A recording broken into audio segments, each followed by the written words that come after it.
It's Samir Grady here for Buck Show Walter here, considering some very important news matters such as the war in Ukraine and how can we understand it as we are fighting both Russia and China. And here we're talking about communist countries. So basically, we are having that long expected war with communism. But what exactly is communism?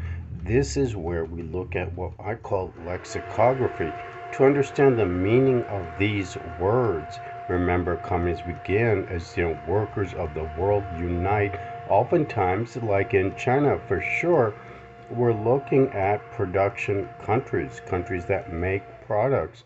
This is a class warfare. Definitely, communism has always been thought of as a class warfare, but the United States is not interested in class warfare. So this is a different kind of battle, which is hard to understand using lexicography, which is understanding the underlying words and meanings to understand what kind of war exactly are we having.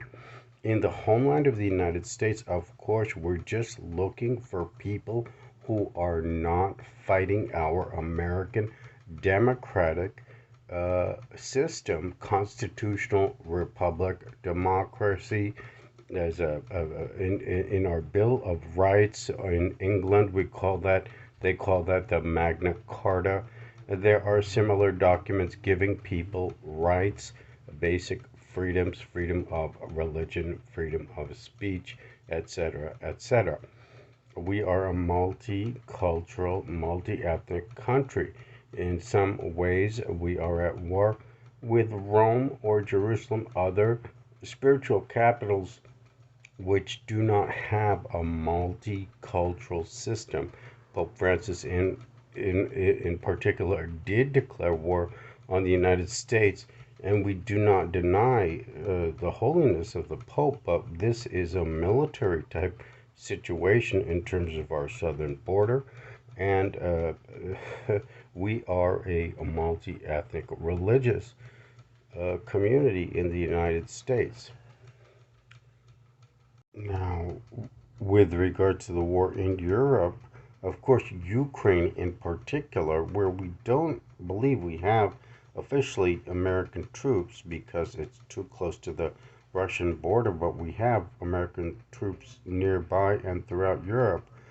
Uh, this is a border between communist and capital countries, between Germany and Russia, or German dominated countries and Russia. But the important transformation is in Ukraine is that they are not using the Ukrainian gas pipelines. These are old gas pipelines that used to transport natural gas between Russia into Western Europe. Those pipelines are not being used anymore. They're possibly being destroyed. And in addition, the entire old Russian infrastructure on the border between east and west during the Cold War. This is where Russia, the boundaries of the old Soviet Union, it's where natural gas, was being transported between communist and capital countries.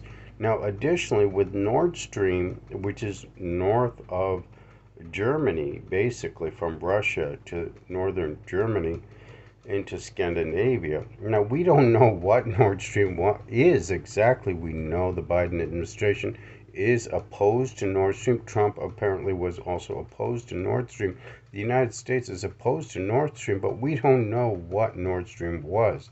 We know we also with China and the new Silk Road, a lot of those roads may have been temporary roads. Nord Stream might have been a temporary gas pipeline because a lot of those Chinese Silk Roads are being destroyed here now in the war in Ukraine. A lot of the Chinese new so-called new Silk Roads, these might have been temporary roads. Nord Stream itself might have been temporary. Those are being destroyed. India also competing with China with a spice-based route. Of course, the Chinese trade route is based on opiates and used for pharmaceuticals. This is a big part of the Chinese Silk Road, historically, opium, which was also grown in Afghanistan but may not be grown in Afghanistan anymore. However, the Indian trade routes, India has routes for products made in India to go to market in Western countries and around the world. These are alternative routes that we haven't heard about, and you can assume these are more based on spice than drugs.